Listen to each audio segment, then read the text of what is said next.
An earthquake of magnitude 5.8 occurred only 12 minutes ago 28 kilometers northeast of Dipayal, Nepal, the German Research Center for Geosciences, GFZ, reported.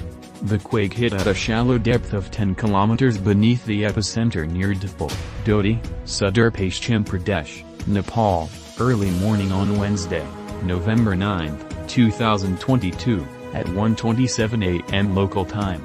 The exact magnitude, epicenter, and depth of the quake might be revised within the next few hours or minutes as seismologists review data and refine their calculations, or as other agencies issued their report.